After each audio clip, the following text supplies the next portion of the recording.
Hello and welcome to VP Canine Education. Now, due to the topic of today's video, we are not going to be filming on the usual nice camera. Unfortunately, we are going to have to use the mobile phone because today requires us to be a little bit more mobile. Now, the topic of today's video is going to be a game that I like to play to teach loose lead walking with my clients.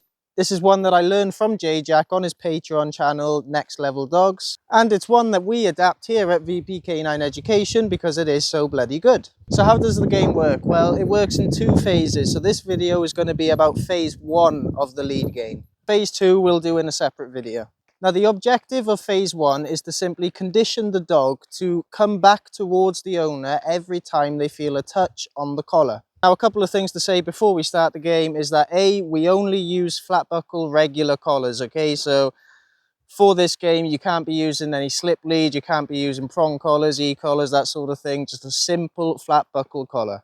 Secondly, you're going to want a flexi lead. Now, preferably get yourself an 8-meter one. If not, then a 5-meter one will do. But please make sure it suits your dog's weight. And finally, you're going to need to use plenty of food for this exercise. So if you're doing this after your dog's just had breakfast, this probably isn't going to work. So just make sure that you're doing this at an appropriate time where your dog is going to want to work for food. And make sure that you've got that food in your pocket, whatever it is. So normally I would use Loco for demos, but he's already been through this phase of training, and to use him to show you how to do this little bit here would be pretty pointless. So today we have Solo with us, and Solo is Loco's stepsister, okay? She is our beautiful girl, she lives with us, she's a staffy, but the key thing is I have never done any collar conditioning with her, which gives me the perfect opportunity to show you exactly how the first session of this game is going to go between you and your dog. So without further ado, let me flip the camera. Okay, so we got Solo on the flexi lead. And as you can see, she's just wearing a normal collar. Now, step 1 of the process is going to be follow the dog wherever it may go. Obviously, within reason, if Solo decided to bolt off into that direction, I would not be following her. I would simply stand here and wait. But anyway, the idea is to wait for her to get to the end of the lead, like she almost did there. And the minute that she hits the end of the lead, I will stand still and become a statue. That lead pressure that she feels when she hits the end of the lead, it will be up to her to turn it off. And that's exactly what I'll be waiting for. The minute that she turns off the lead pressure by heading towards my direction, I'm going to mark that with a yes. So I guess one prerequisite to doing this is also to condition your yes marker, making sure that the dog fully understands what yes means. Anyway, so I'm going to shut up now and I'm going to wait for Solo to hit the end of the... Yes! Oh, good girl, good girl.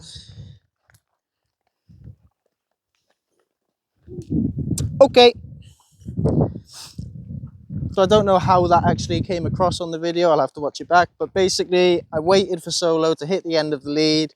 The second that she turned the lead pressure off by turning towards me, I marked it with a yes. And because she understands what yes means, she came over to claim her reward, and I gave her the reward. Once she had taken her reward, I released her with the word okay, which if you've watched the video on J-Jack's 4-window theory, you'll know is go find your own fun. And now I'm going back to following Solo around on the walk. So we're now carrying on, waiting for Solo to hit the end of the lead. And I'm going to show you exactly what it looks like when we activate that lead pressure instead of her finding it herself.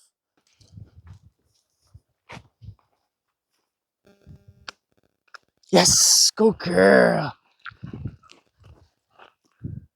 Okay. So as you saw there, I hit the button, but not when she was sprinting away, okay? Don't be silly. Simply just press this button when your dog's walking away from you and immediately freeze and wait for the dog to turn off the lead pressure again. And the second she turned off the lead pressure, I marked that with a yes and I started moving backwards. That is to simply encourage the dog to move a little bit faster, okay? Because the treat's getting further away from her. And why do I do that? Because I want the dog to turn on a dime and come running towards me whenever they feel that collar tag.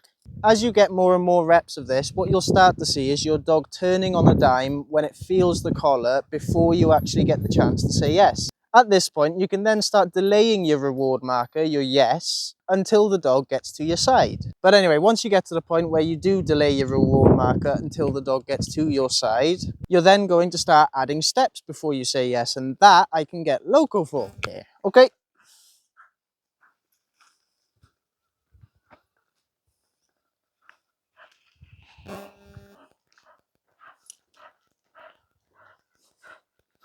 Yes. So as you just saw there, we had Loco on the flexi lead. The second he felt the collar tag, he came running towards me and he stuck to my side. We then carried on walking a few steps and then I marked yes. That is exactly what you were aiming to be able to do before we start phase 2 of this game. Thanks for watching and I'll see you in the next one.